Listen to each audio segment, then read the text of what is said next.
hoje, no Day After, né, depois do 7 de setembro, com o professor e cientista político da Universidade Federal da Paraíba, professor Augusto Teixeira, e trago também lá de Brasília as reações todas sobre o dia de ontem. Napoleão de Castro está lá na capital federal, tem pronunciamento do presidente da Câmara, Arthur Lira, nesse exato momento, falando aí para o Brasil das reações em relação ao presidente Jair Bolsonaro ontem. Fica conosco, Rede Verdade, está no ar.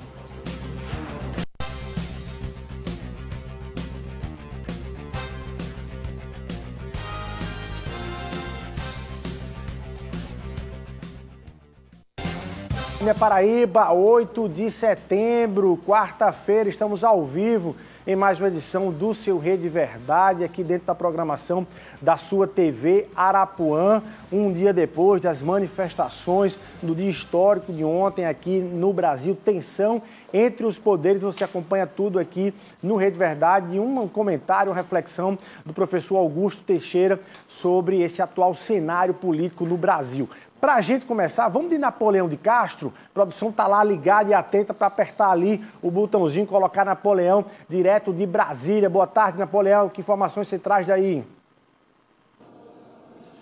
Meu abraço, Luiz. Cumprimentos a você e ao nosso telespectador nesta quarta-feira. A gente voltando de Brasília, 8 de setembro, para levar para o nosso telespectador do Rede Verdade as informações. Quarta-feira, sem movimentação oficial em nível de Congresso Nacional. Uma decisão do presidente Rodrigo Pacheco, na noite de ontem, pôs fim à realização de sessões nas comissões e também nos plenários aqui no Congresso Nacional. Não teremos sessões nem hoje, quarta, nem amanhã, quinta-feira. Tudo ainda advindo do resultado das manifestações de ontem em todo o Brasil e também aqui na capital brasileira, principalmente Brasília e São Paulo, Luiz, que tivemos a fala do presidente Jair Bolsonaro, que mais uma vez afrontou a democracia, a liberdade e integração entre os poderes, atingindo de forma direta o Congresso Nacional, o Supremo de forma específica, na presença dos ministros Alexandre de Moraes e Luiz Barroso, e evidentemente que isso cria uma reação. Daqui a pouquinho a gente tem, a partir das 15 horas, a sessão do Supremo Tribunal Federal. Espera-se exatamente nessa sessão um pronunciamento do presidente Luiz Fux, que vai dar exatamente o posicionamento da Corte em relação a esse tema e ao ocorrido no dia de ontem. E é importante destacar que a gente tem também a expectativa em cima dos posicionamentos do próprio presidente do Congresso, Rodrigo Pacheco, como também do presidente da Câmara, Arthur Lira. E olha, o Diário Oficial desta quarta-feira, Luiz, traz um veto integral do presidente Jair Bolsonaro à chamada criação da Federação de Partidos. O presidente Jair Bolsonaro vetou o projeto de lei que permitia aos partidos políticos se unirem em uma federação, a fim de atuarem como uma só legenda nas eleições e também na atuação no Legislativo. O veto integral foi publicado na edição desta quarta-feira do Diário Oficial da União. O texto vetado aplicava à Federação de Partidos todas as normas previstas para os partidos políticos nas eleições, como escolha de candidatos, propaganda eleitoral, arrecadação de recursos para campanhas, além da fidelidade partidária durante o mandato. O projeto foi aprovado com o objetivo de ajudar partidos menores a alcançar a chamada cláusula de barreira. Pois é, o veto foi integral, vetou totalmente o texto aprovado aqui no Congresso e agora, para que isso possa ocorrer, nós temos só uma condição, que seria a derrubada do veto por parte dos parlamentares aqui em nível de Congresso Nacional. Uma quarta-feira, Luiz, de muita expectativa em Brasília. A qualquer momento a gente pode ter fato novo. A esplanada ainda continua absolutamente fechada, trancada, sem a passagem de veículos. O Congresso Nacional todo cercado de grades e com acesso somente a parlamentares, servidores e pessoas que diariamente estão aqui no trabalho do Congresso Nacional. E isso deve ficar pelo menos até sexta, sábado, domingo, já que muita gente desses manifestantes que para cá vieram, que rumaram para Brasília, continuam na capital federal, estão aí ocupando. A gente vê muita gente, muitas caminhonetes, pessoas do agronegócio que foram os grandes incentivadores dessa manifestação no Mato Grosso, Goiás, Tocantins, São Paulo, Paraná, Santa Catarina.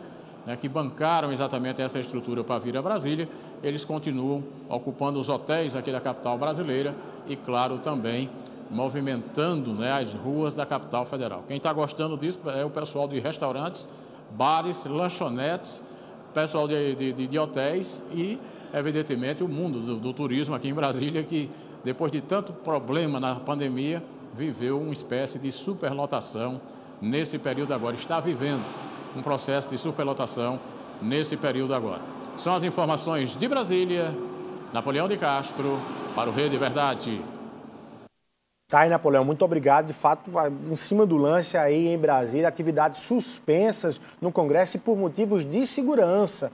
Senadores e deputados ali, todos naturalmente receosos de estarem ali na circulação em Brasília num momento como esse, enquanto os manifestantes apoiadores do presidente Jair Bolsonaro ainda se encontram em Brasília, estão deixando a capital federal, então se preferiu ali não ter nenhuma atividade no Congresso para evitar ali alguma movimentação. Daqui a pouco a gente coloca o presidente da Câmara Federal, Arthur Lira, que está se pronunciando neste momento aqui em relação ao atual cenário do Brasil.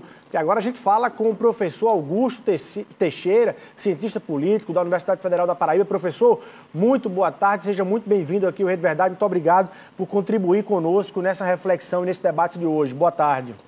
Boa tarde, obrigado pelo convite, é um privilégio poder conversar com você.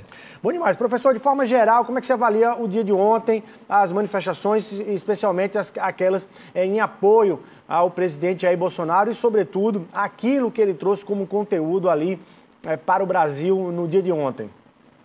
Veja, sem dúvida alguma, agrava a crise política profunda a qual nós estamos. Se manifestar de forma favorável a um presidente, a um político, é algo legítimo, é algo que é possível de ser feito. O problema incorre em dois processos. Primeiro, 7 de setembro é uma data magna, uma data nacional, é uma data de todos os brasileiros, independente de ideologia.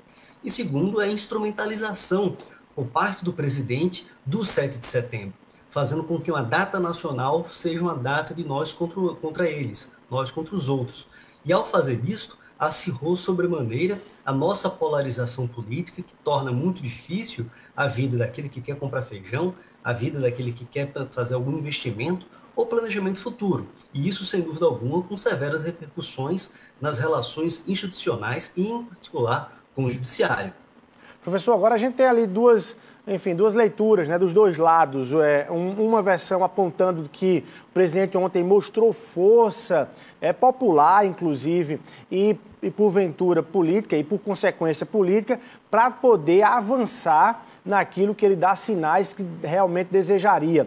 Ou não. E outra versão de que ele apresentou ali uma força mais como defesa, mas não teria ali, como não tem o Brasil como um todo, como não representa um todo, acaba que ele não tem como avançar um tanto quanto. Ele apenas apresentou suas intenções, mas não avançaria. Com qual dos dois cenários você fica a partir da leitura de ontem? Perfeito. Eu entendo que o presidente ele é uma figura popular. Independente de ser de direita, ele consegue algo que não foi visto durante a redemocratização, que é estimular um movimento popular de direita ao seu favor. Entretanto, se nós olharmos para as últimas pesquisas das mais distintas metodologias, o presidente tem de cerca de 20% a 25% de apoio de um eleitorado de mais ou menos 150 milhões. Se ele consegue colocar 1% desses 25% do total nas ruas, é muita gente. O que permite olhar apenas pelas imagens de que ele teria muito apoio. Entretanto, é ilusório acreditar que este apoio se represente e se reproduza nas urnas. E isso é muito diferente. Uma coisa é o apelo popular, aquilo que você consegue mostrar na foto, no vídeo. Outra coisa é a expectativa de voto. E isso o presidente tem perdido e muito apelo, inclusive no seu eleitorado mais cativo. Entretanto, é importante que se coloque que essas manifestações mantêm o presidente na expressão que os americanos chamam de pato manco, ou seja, ele é forte o suficiente para não cair agora, mas também é fraco o suficiente para fazer avançar suas pautas. As ideias de ruptura, etc., há muito se mostra que não existe força o suficiente para fazê-lo. Por outro, o presidente ainda não demonstra e nem dá sinais de que irá jogar dentro das regras institucionais vigentes, o que não é apenas dentro das 4 linhas da Constituição, mas é de jogar dentro do presidencialismo de coalizão, que é o tipo de forma de governo, de produção de democracia que nós temos, que ele, nesse sentido, é um agente disruptivo na costura política nacional, o que, obviamente, tem custos da sua própria sobrevivência política. Bom, eu queria lhe perguntar sobre a leitura em relação à reação dos poderes das outras instituições. Em que medida você acompanha essa questão da reação dos poderes? Você acha que os poderes entenderam ontem um recado que também não devem avançar, mas também não vão recuar das suas posições? Que leitura você acha que os poderes, sobretudo o Supremo Tribunal Federal, e depois o próprio Congresso, vai se posicionar em relação a isso? Essa indagação é perfeita. De um lado, muito tem se falado do ministro Alexandre de Moraes. Existe um rancor daqueles que defendem o presidente em relação ao ministro.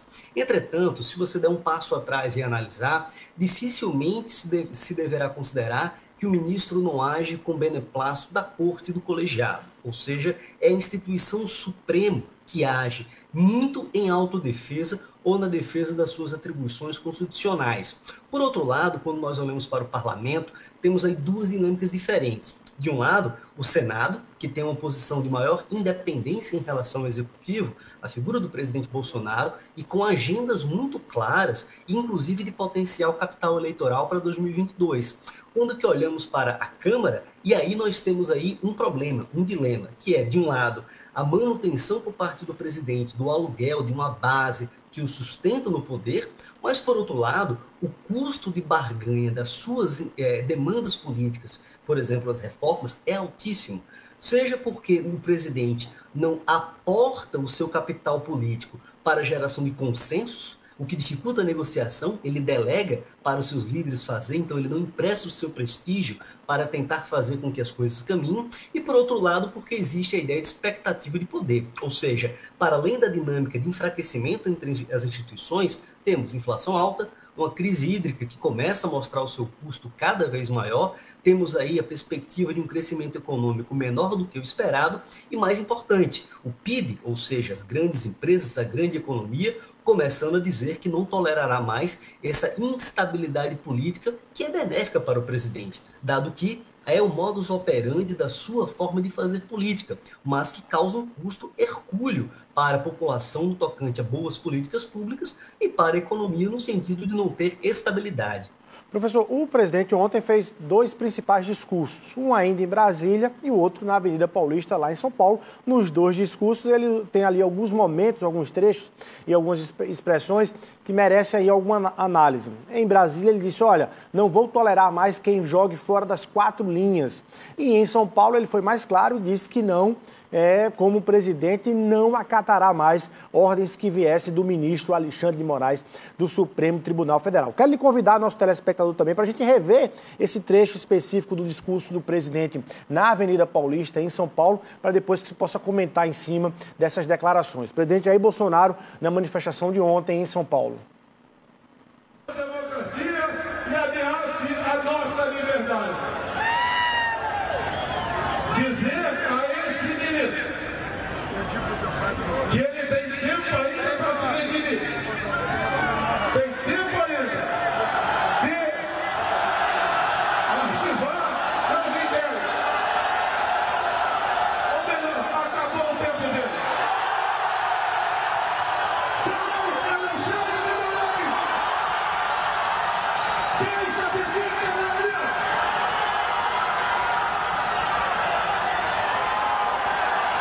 Deixe de oprimir o povo brasileiro!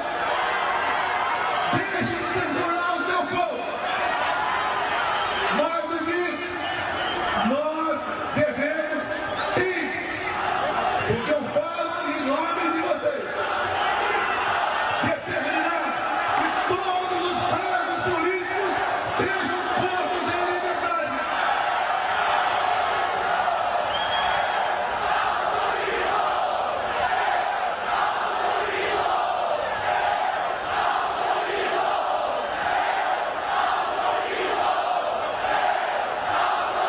Professor, volta para cá então para a gente ver aqui. O que é que você achou aí desse discurso? O presidente Jair Bolsonaro, ele demonstrou aí toda, enfim, a nitidez das suas intenções. Você acha que ele ultrapassou o sinal vermelho em relação à Constituição, já cometeria aí crime de responsabilidade? Que leitura você faz aí de algumas declarações do presidente nesse sentido?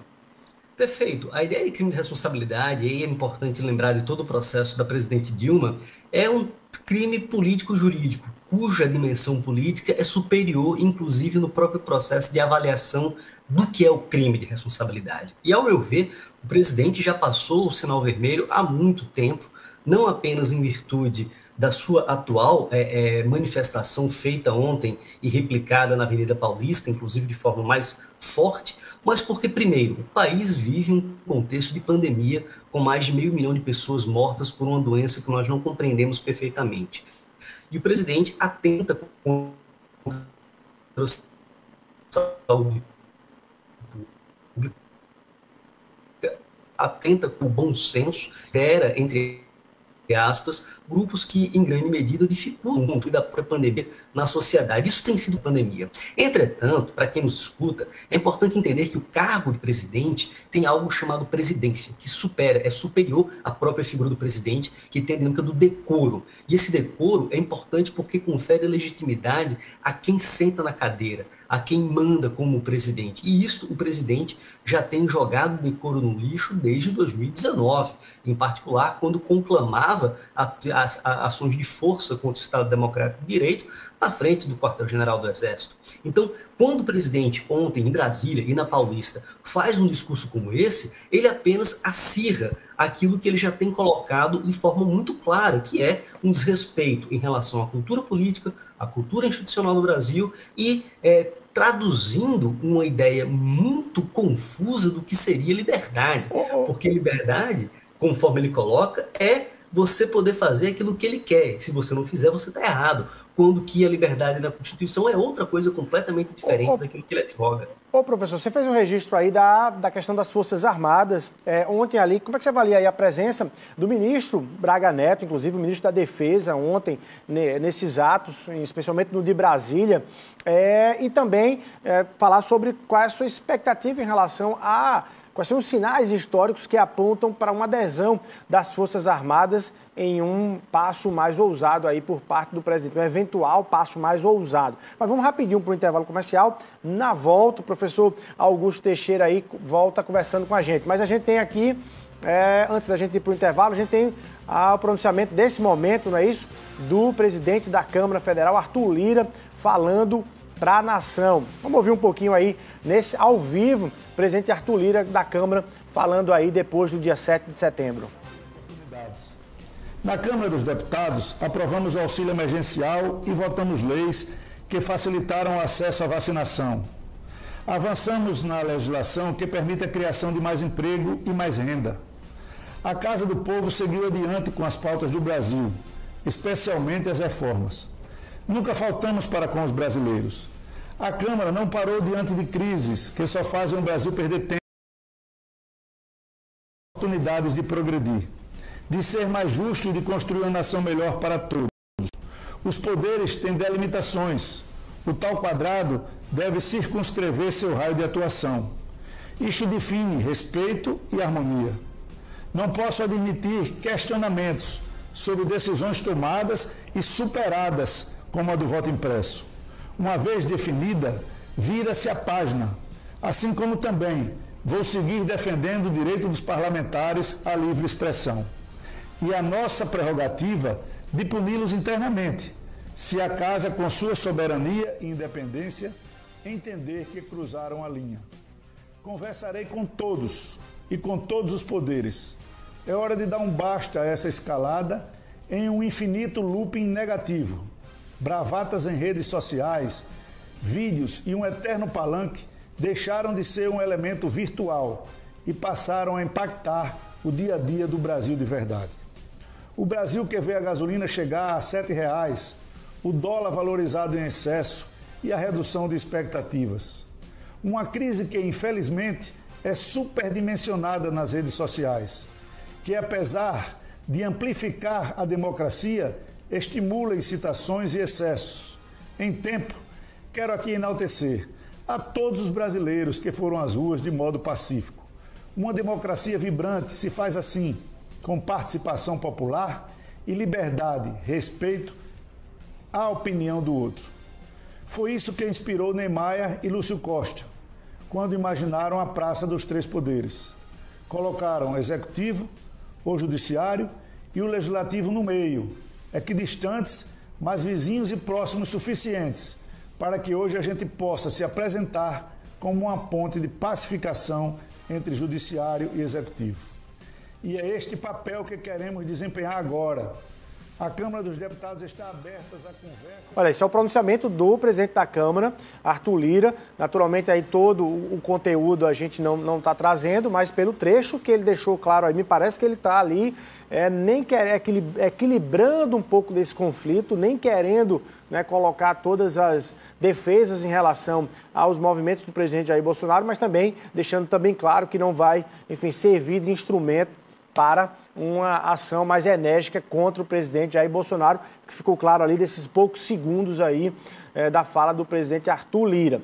Vamos rapidinho para o intervalo comercial. Na volta, a gente volta aqui com o professor Augusto Teixeira, que até comenta um pouco desse trecho aí do pronunciamento do presidente Arthur Lira e além de outros temas aqui relacionados ao 7 de setembro e o atual cenário político brasileiro. Rapidinho, a gente está de volta. Cabines eleitorais, com sigilo e segurança, que o povo expressa sua soberania.